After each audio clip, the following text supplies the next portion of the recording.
Then when my daughter got involved with missions, and she's been full-time for 8 years. 8 years now, it took me to a whole nother level. And so now whenever missions opportunities come, try to capitalize on it, because God's heart is in missions.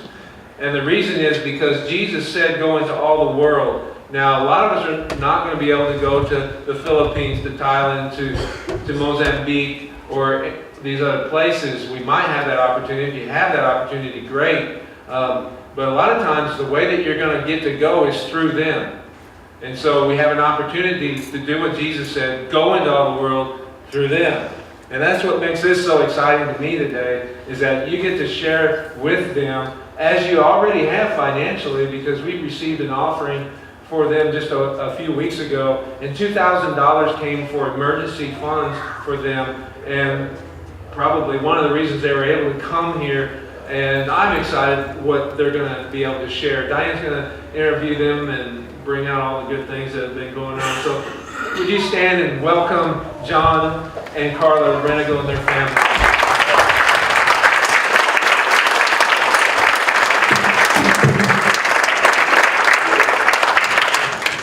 We need a new mic now.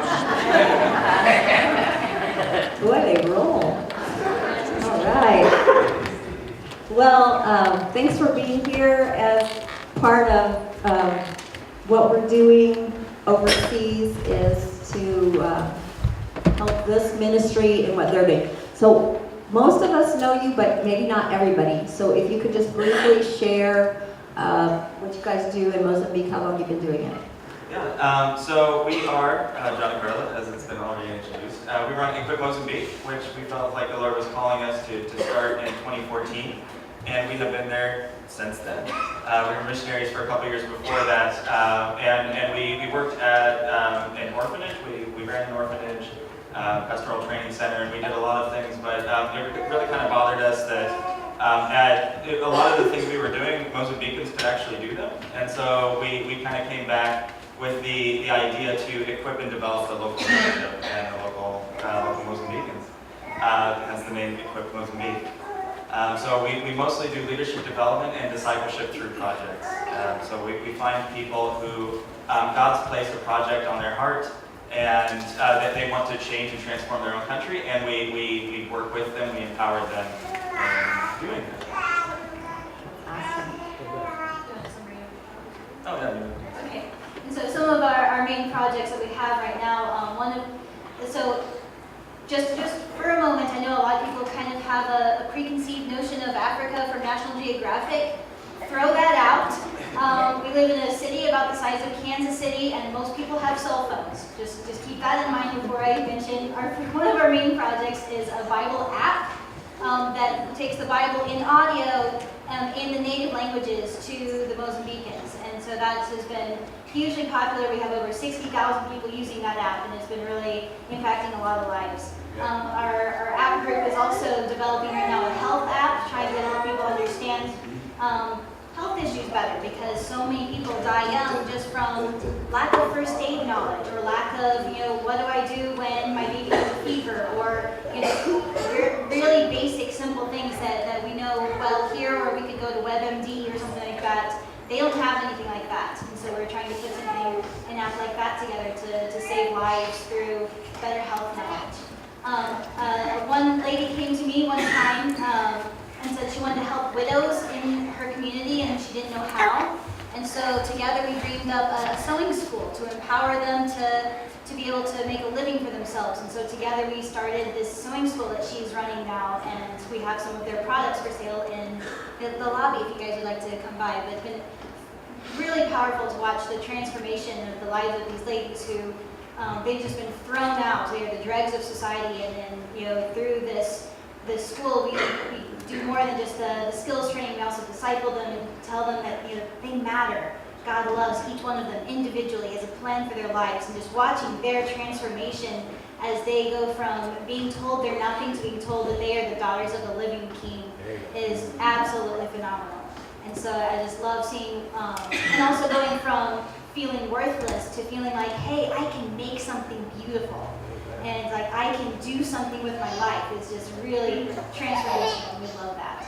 And then the last big project that, again, the Mozambicans themselves initiated and that we've just helped alongside is starting a Christian library in our area, just because getting resources of any kind is just really hard. And so we're trying to help both the literacy and just the access to greater knowledge through our library.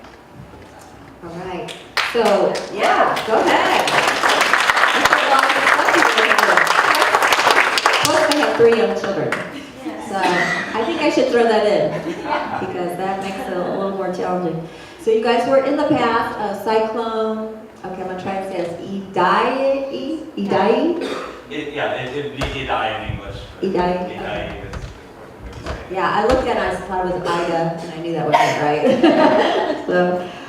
So what did you expect when you knew it was coming, and then what actually happened? And we have some videos we can show too whenever you want. Right, so we didn't fully know what to expect, but a couple days before we started seeing on the map like this, the cyclone getting bigger and bigger. And unfortunately, the cyclone hit us twice. It hit Mozambique the first time, and it was Category 1, I think. And then it went back into the Mozambique Channel and got larger and larger. And normally, because we're right next to Madagascar in Africa, we don't get hit by these kind of weather events. Nobody's really expecting them. And also, very unfortunately, the cyclone had hit a week before, and so when the information came out that the cyclone's going to hit again, then everybody was expecting something like the week before. Just a heavy rain and really nothing in particular. And the news in English was like, they were calling it a super cyclone because it had picked up another weather storm at the same time, and it was one of the largest cyclones that they had seen in a long time. And in Portuguese, there was almost nothing that was being said about it. And there was no evacuation or anything like that. There was no. They just told everybody sit in place, and all they said was, well, you might want to have a little extra food on hand. And even in the low-lying areas, they said, well, you guys will be fine. Just pack some extra food. There's going to be a pretty bad storm. So in Portuguese, the message was, this is just going to be a heavy rain, and in English, it was run for your lives. And so we had to reconcile these two issues. And so most people there speak Portuguese. Yes. That's the native language, right? Yeah, most people speak Portuguese, and so the ones that were speaking English were like, what do we do? We have to get out as soon as possible. You want to tell them about the other missionaries? Yeah, so at one point, John and I were thinking, it's like, maybe we should just take our family about an hour inland and stay with our friends who live in a town, about an hour away. And so we called them up and they said, we are evacuating about 5 hours inland. And so we're like, oh, well, that means your house is available, right? but they were even scared, even though they were far away. And our house is 2 blocks from the beach. And so we knew that we were going to get the brunt of the storm. But even after praying about that and considering it, we felt like God told us just stay and wait it out in our house 2 blocks from the beach, and that's what we ended up doing. Yeah, so one of the things that helped was we were on the 2nd floor. They said that you should be prepared for waves of 30 feet to hit you. So when a hurricane hits, there's also what's called a storm surge, and the ocean rises so much that there's waves that are considerably higher than they normally are. And we were doing the calculations, like me and my uncle, because we have a couple family members from the East Coast that actually deal with hurricanes. And he's like, well, 30 feet, how high is your building? And we were doing calculations. We were like 22 feet, and we were like, but at the time, like, I can remember sitting there 5:30 in the morning, like I do every morning, get up, I'm in the Word, it's me, Jesus, the Bible, coffee. And my habit has always been, we pray, we make the biggest decisions of the day, and then the rest of the world has to deal with it, right? And it was the same thing this time, but I was shaking knowing that like this is a really significant decision. I don't know, what's going to happen to my family. And I didn't know what would happen to my team too, because we have a family that's just greater than us, the Mozambicans that we work with and live with. So yeah, there was just so many things we just had to go to God and find out where the peace was. That's what we did. So, Carla, do you want to describe that night when Sure. everything hit? Or is it twice? So, Well, yeah, the big one that came and hit us. And so, throughout the day, the rain was picking up, and at first our kids were just out, playing in the rain because that's one thing that they love to do. And so it was a great picture to me to see our kids. Yeah, there's a great image, you can see our daughter. Just the peace that kids have, and the trust, and Jesus kept, just talking to me about, faith like a child. He was like, they don't care about what's coming. They're not worried because they know that we have their best interest in mind and that we're doing, our best to keep them safe. And, just showed me a great picture of having that kind of peace. And so the wind was just picking up, and the city actually issued a curfew, said everybody be in your houses by 11 a.m. It's like, shut all the businesses down, let your workers go home, and hold up because this is getting big.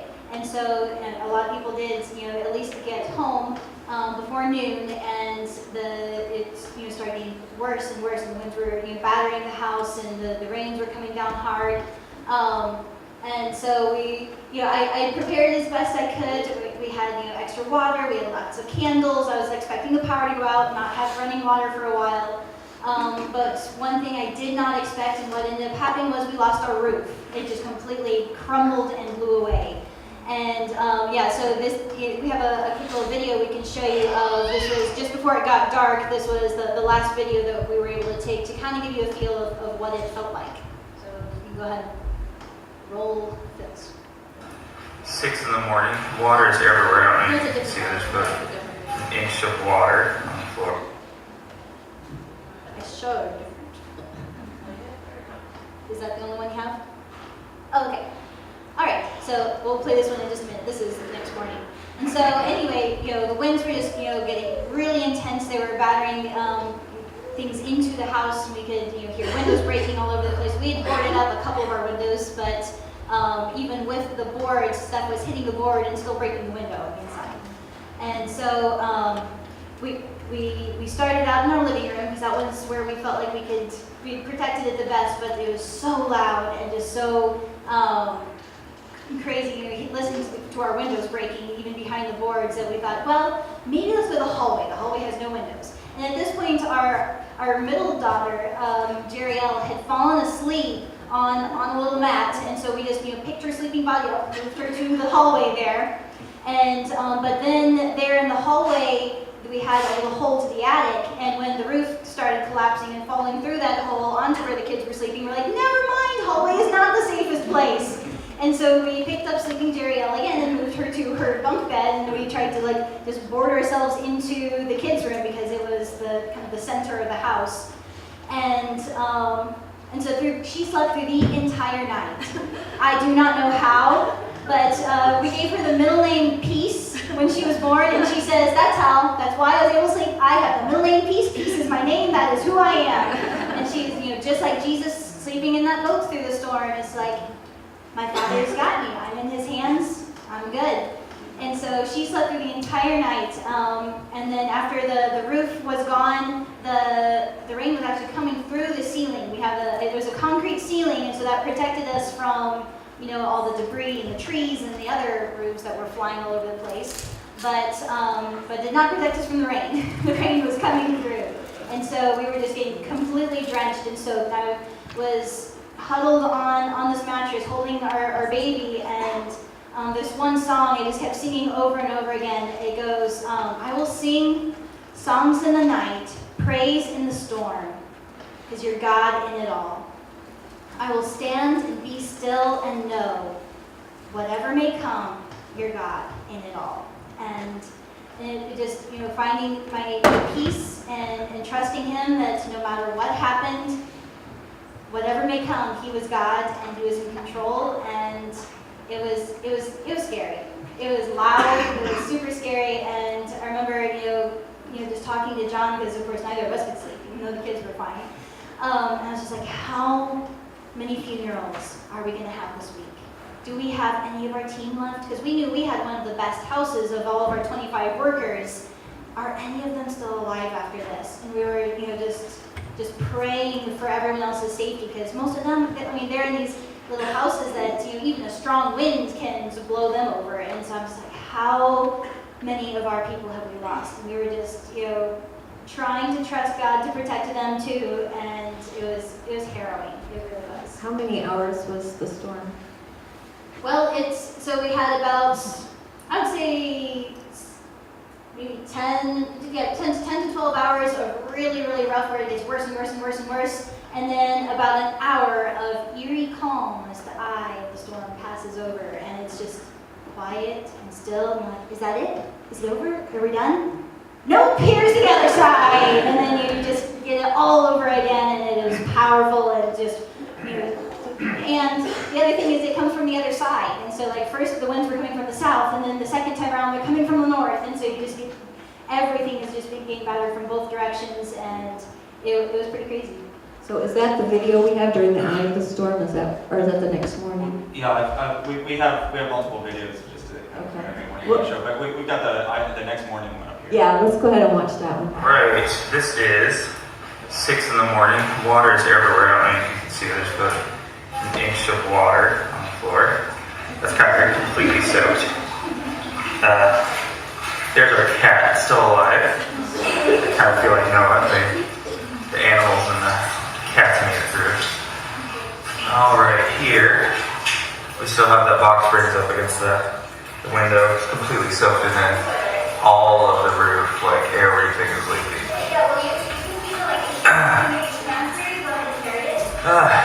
Yeah, but all the walls held up.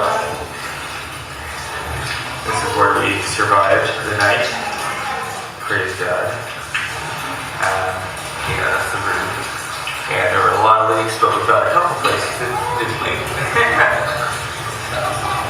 We actually did three to the bottom of the bunk bed and 2 to the top bunk bed. Alright, here, tons of water. That's amazing. Wow.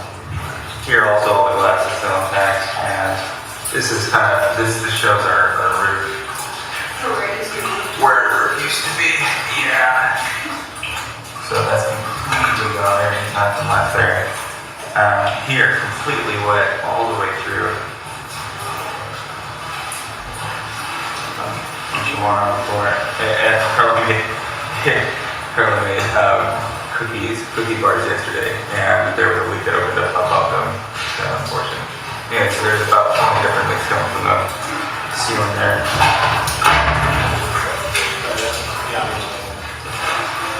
And let me show you outside. Alright, so that's the devastation. That cell tower there is tons of problems. Every single building that used to be a stadium there, it was just completely out. Every single house has problems there. It wasn't just us that lost it. And there was a church over there that was completely destroyed. Yeah, this is their veranda. Right. Okay, so can we, John, you told me that a really low point for you was when you went to the road. Yeah. And it was so washed out. right, and so then begins all the decisions. Like I think that the biggest decision we have to make is how much of our time are we going to spend trying to recover what we have versus helping everybody else, because there's so much pain all over the city, and so many people lost things. Everybody lost something. What, 90%? Was it Yeah, like 90% of the buildings? 90% of the buildings were damaged in some way, damaged or destroyed, and most of that was the roofs. And so it was just incredible, the devastation. So from our porch there, you can't actually see any of those buildings normally. There's normally a couple larger trees there, but all the trees fell down. There was a couple that just lost all their leaves, and so you can see for a very long way away now, because all of the trees lost their leaves, and a lot of the trees had fallen over. So we also had we had a little walled off area, and we had a tree that fell on that, and so it completely took out the wall there. And so we were going around and just trying to survey the damage. Everything was out. The electricity was out, the water was out, the networks were out. And so I didn't realize this before, but because the networks were out, then there's no stores that are actually available to take a card or anything else. Everything's cash only. And so we're trying to survey the damage. We go out and we have a ministry vehicle that's 4-wheel drive and is pretty capable on difficult roads. And we've got this little personal car that we drive around, like just to the grocery store and stuff. Which, even on a good day, I've gotten it stuck in potholes and need people to lift it up and pick it up and get it out of the pothole. And so this was the car we had to drive around after the storm because our windshield got busted on the ministry vehicle. Yeah, so the windshield was busted and there were a couple other just big dents and things in our ministry vehicle. So we were driving this thing around and I hadn't prepared it. So the spare tire was out. We only had a quarter tank of fuel. And it's a little 2-wheel drive, and there's broken glass everywhere. There's shards of metal all over the place, broken glass. There's power lines down, and turns out the power lines were the most difficult things. I met more people that had their vehicles destroyed by catching one of the power lines in the wheels than from anything else. But kind of in faith, we're like, okay, so we've got a quarter tank. What can we go do? And so we went and we visited all of our staff because those are the other people we're responsible for. So we went and we found them, we prayed for them, and tried to find everybody who was still there and who was still available. And what did they need? Everybody was alive. Yeah, everybody was alive. Everybody was alive. My question: how many funerals do we have? The answer was 0.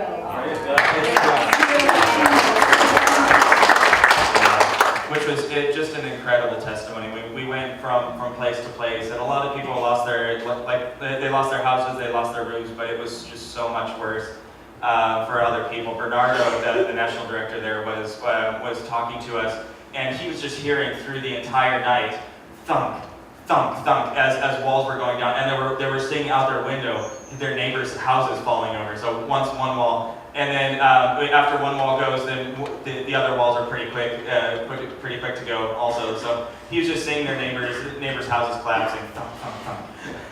Another one, thump, thump, thump. And they're sitting there just praying, all right, Lord, get us through the night. And so their house was totally untouched.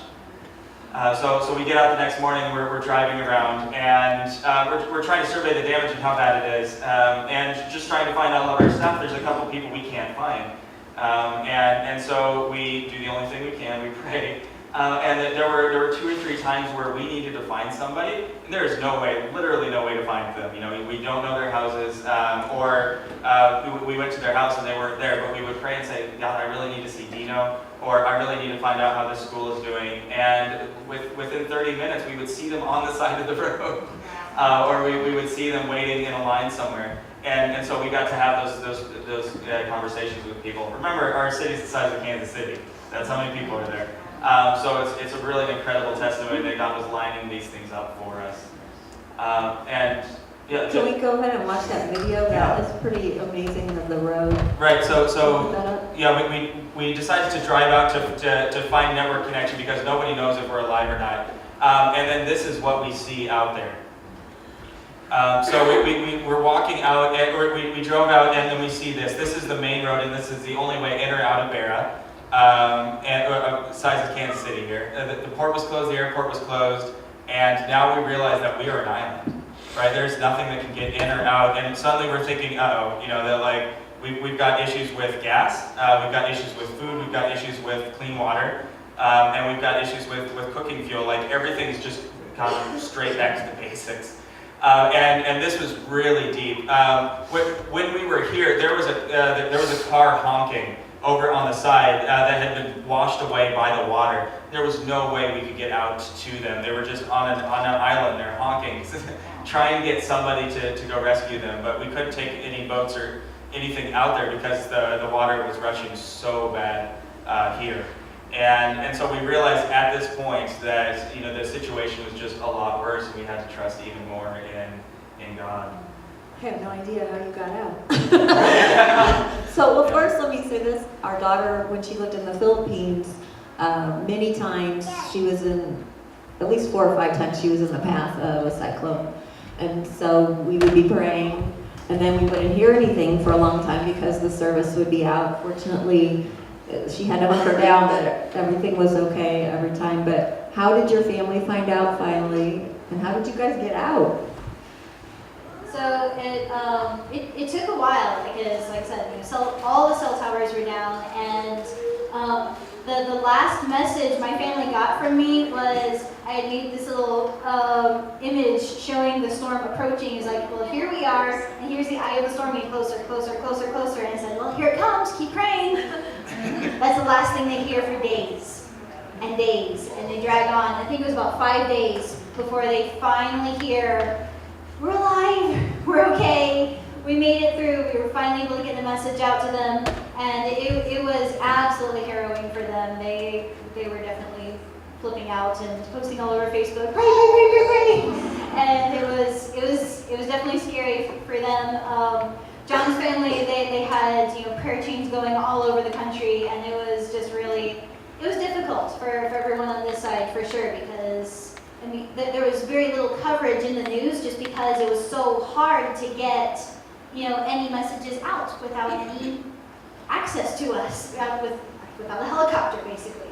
And so there was almost nothing in the news here, and any time that there was, it was all like, oh, well, yeah, this whole area just got devastated. And it's like, yes, but what about my family that's there? It's like, how are they? Yeah, and to make it even worse, whatever information we could find, what it would say was Barra just got hit by a cyclone, and then they would show pictures of what the community, like the countryside, looked like around us, and the countryside got hit much worse. There was up to 10 feet of water in a lot of these areas, and entire villages were swept away. And so those are the images that our families were getting, and they thought that was the city that got hit. So it was a really hard time for us and for the family, as it's very difficult to not have that kind of information. Yeah, so this is a picture of some of the devastation. And I had a friend that was flying in, and he was just commenting, wow, it looks like there's a lot of debris in the ocean after the cyclone. And the guy on the other window said, no, this is the ocean. What you're looking over is actually the inland. It's so flooded that it looked like ocean. So it was a lot of devastation and all over the place. Yeah, the official death count right now stands at around 1,000, but they said they won't know exactly how many people perished in the storm until the next census is taken, because, like you said, there are entire villages that are just gone, absolutely gone. And it's just unimaginable, the loss. And so after all of this happened, one of the first things we were able to do was contact our families and then the board of directors here, which Ron playing hands on. And so they're trying to help us, but remember the banks are down, so we can't get anything. The banks are down, communications down, and there's one place in the city that has network connection, and it's on top of this bridge. So everyone's there on top of the bridge, and once every 2 hours, like some messages will start trickling in. So we're just sitting up there with a bunch of other people trying to get a little bit of cell phone signal, and so it was just crazy. They were able to contact some missionaries they knew in Zambia, and they sent food for us, and they sent a couple generators for us too, because we didn't have electricity and we didn't have any way to get electricity. So those arrived a little while later after the road opened back up. But at that point, How did that road open back up? right, so the road actually got worse from there, and when we were out there, we didn't actually dare go any further because we heard the road cracking under us. Yeah, so the parts of the road are falling off at this point, and we're like, we're not going to go any further. And this ended up being about 100 kilometers, or 60 miles. So about 60 miles of the road was damaged or destroyed. And luckily, this was a brand new road. Well, unfortunately, brand new road. But all the construction crews were still there, and they had all the road materials really close by. And so the road got back up. Just what they ended up doing was putting those giant pipes in the road and then covering them with gravel. And it worked to get trucks across. But it was up within about a week, and we had no idea how long it would actually be out. We were guessing about 3 weeks. And it ended up getting back in about 10 days. Wow, that was God's provision there. Absolutely. What are some other miracles that you guys saw? Yeah. So a lot of things were just decisions we made in faith, just trusting that God's going to provide for us. So one of them was, well, we have a quarter tank of fuel. What are we going to do? And so we got to we went and made sure everyone was okay. We went and visited all the other missionaries and got messages and said, we're going to go and we're going to drive to the next country even if we have to. And then send these messages out for our families to make sure, everybody knows we're fine. Not knowing the road was out yet. Right, so this was before we knew the road was out, and we were on empty, and we could either start the drive or we could wait in the 5-hour line for fuel, because there was only one gas station that had gas and that had a generator that was working. And we decided just to go out and trust that God would provide somewhere along the road. And so as we're driving, then we come across this one gas station that just got their generator in and functioning, and we were the third car in line there. And so we were able to fill up the car, and gas was 150% of what it normally was. We were able to fill up the car and continue on. And then the communication, I had no idea how important communication was. That was one of the worst difficulties. But yeah, communication was one of the things that we just constantly had to pray and say, all right, God, we've done what we can. Now we'd like to see what you can do. And it always happened that if we needed to find somebody, then God would give us a way to contact them. So, we also saw the church really being the church. We saw everybody kind of coming together and everybody saying, well, I've got extra water. Well, I've got a generator. And then it was, oh, well, I know how to fix generators. You've got a broken generator. And so everybody working together to support the community. And it was just a really incredible time. It was kind of sad that an emergency had to happen for all that to go on. But we saw God just constantly, consistently. He was there with us. Made everything possible. Can we show the video of the sewing room or the library? I forgot about that. So that's their ministry baby. Do you want to set that up? Yeah, so we were talking about how many funerals and everything, and we were just passing all these places that were absolutely destroyed. Like we were driving past the stadium that you saw without a roof and without anything there. We passed the university and it was completely gone. The roof was completely gone, and the hospital up to 3 weeks later had a waterfall on their stairwell, just water constantly going down it. And so we thought for sure that our office building was completely destroyed because the construction wasn't the best, and we had these floor-to-ceiling windows there. So we really didn't have very much hope for it. And so one of the first things we did was after seeing some of the staff, we went here to the building. And yeah, this is what the building looked like afterwards. It was completely untouched. The entire community around had all these down trees. There were down power lines.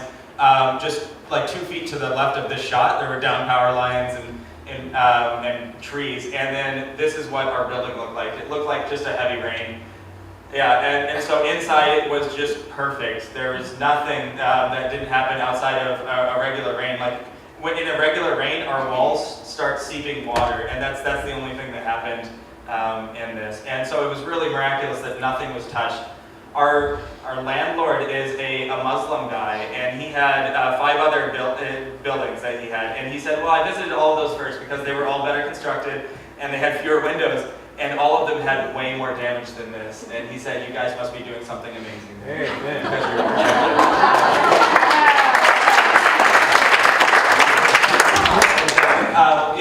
Because our house was so much better built than the office, I had taken a bunch of stuff back with me. I had taken some of the cameras and the laptops and everything. And luckily they were protected because I put them in sandwich bags. But they were underwater. So some parts of our house were just completely underwater. There was drips on them. And so the sandwich bags protected them. Pro tip if you're going through a hurricane. Sandwich bags. Wow. So there's lots of going on. There's like a food distribution that you have pictures of in the aftermath that you're helping with. Why don't you talk about that? Yeah, absolutely. So there's a lot of stuff that we did. Essentially, we got the whole staff together and drew 3 circles. So we said, this is the staff, this is our community and our family. So we're going to make sure that all of you guys are okay. That you have a place to sleep, that you have food. And after we have the bare minimum covered, then we're going to go help our partners and the people that work with us, our friends and our extended family. And after that, we're going to see what we can do to reach the community. And so we just divided up every team saying, well, what can we do? And the first week, we went around and we gave people what they needed to survive. We gave people enough for roofs on their houses if their entire roof had been blown away. We gave people enough for food.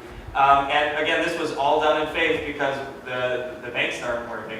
We only have a little bit in cash. And that was another thing where we had to decide what do we do with the family versus the ministry. Because we had about $600 in cash, which was enough to get the family out on one of the first airplanes.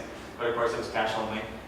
Or we could supply for the ministry. And so we were like, well, just pray and go, right? So, we prayed, made the decision that the most immediate need was what were these individuals that were the people that didn't have anywhere. And so that's what we did. We said, we're going to do this for the staff. And if you're really having an emotional struggle, then go see this person here. And we appointed interim leaders, which, we're doing leadership development, so we've got a lot of leaders laying around. So we said, you're over counseling. If anybody's really struggling personally with everything that's going on, go to Nora. She's over the sewing school, but also just really godly prayer warrior. So go to her. She can help out. And then we had the IT team say, okay, well, what can we do to help our community? And then we came up with an idea for an app to connect the emergency need and the people that needed to get to those places. So the IT team was working on that. We had a bunch of people going around to the local houses, and then every couple days we would see what is the most immediate need. So this is Bella working on the app, just kind of showing what we were doing there. And we would say, what's the most immediate need? And so sometimes that was food. Sometimes that was medical concerns. And so we had a couple of people that were trained medically on our staff. We have a nurse and what do you call Antonio's position? Doctor in training. Yeah, doctor in training, technician. And so they went and gave a couple trainings to the community and to our sewing ladies on cholera, because we had a big cholera outbreak afterwards. And so we were trying to protect against that. And so just depending on the day, it was, well, are we helping people out with electricity? Are we helping them with cholera and medicine? Or are we helping them with food? So we kind of became a center where, whatever your need was at the time, you could come and either find out who was helping out, or we could help out in some of those things. Oh, which one? Oh yeah, so we developed this app and we got it out in about 3 weeks. I won't go into the Herculean effort it takes to develop an app when you don't have power, or when you have really spotty access to network. But we didn't have a generator for a while, so we had talked to one of the other missionaries there, and he had a broken generator. So he's like, "Oh, well, you can use it for a while if you can fix it." So we were, fixing the generator and using it there. And so we were able to develop this app after a while and get it out to the community. And one of the people from the Red Cross said, well, I'm really glad it wasn't like UNICEF or OCHA that was developing the app, some of these other really big international players. Because we can just tell you something and it gets resolved pretty quickly. And also the large organizations take months or years to do things, and we were able to do things in a much quicker way. Just with the app, it gives basic information on everything that we were dealing with at the time. So if we had a cholera outbreak, so it was information on how to deal with cholera. It was sanitation, why sanitation is so important. And then it had an updated list of all the clinics in the area and where you could go to get help. And also all the accommodation centers, and so if you didn't have shelter, then these are the places you could go. Now, an unexpected group of people that were using the app were also actually the people that were the international aid workers. So every 2 weeks, the international community would cycle out, and the emergency relief people that were there before would leave, and then a new group of people would come in, and they had no idea where their clinics were, where the pop-up tents for the Red Cross and other places were. So that was one of the places that we were helping out. That was one of the use cases. And so, yeah, we have almost 10,000 people that have been using this app in the area to help out with emergency relief. That's so awesome. Well, we have time for one more question. I just want to know, what are your most urgent needs right now? How can we help you guys? So right now we have a couple projects to see what we're doing in the future, because almost everybody, the larger organizations are already moving out. And there's about this 6-month window when you have a huge emergency that people care.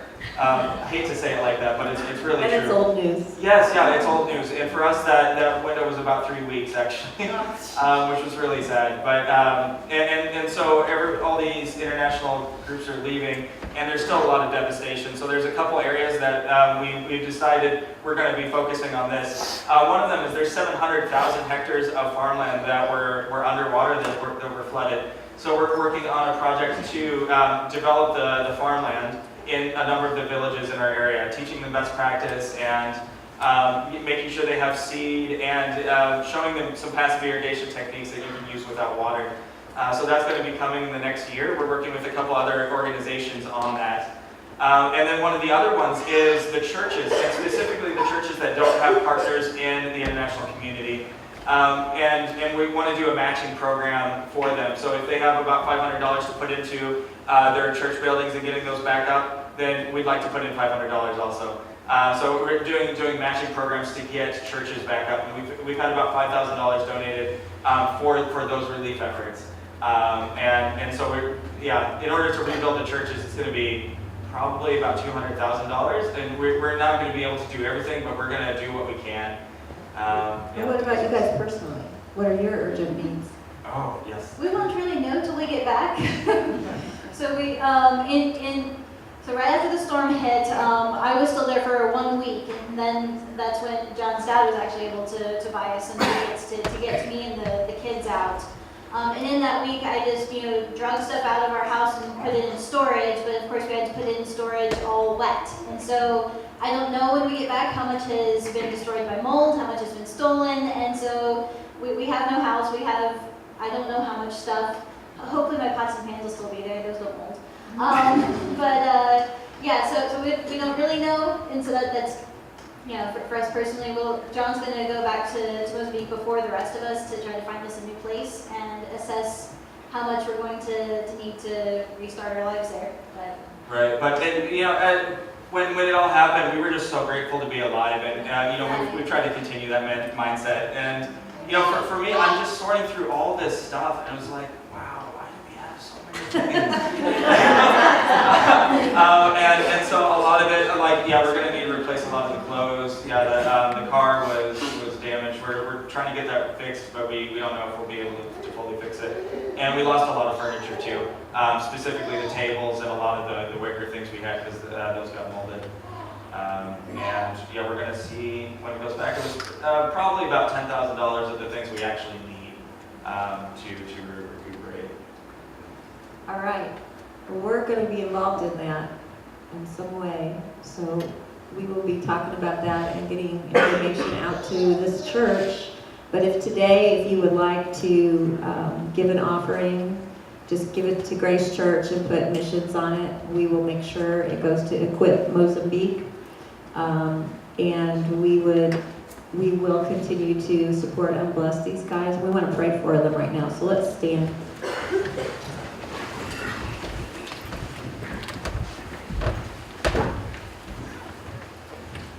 Anything that I didn't get to say that you wanted to?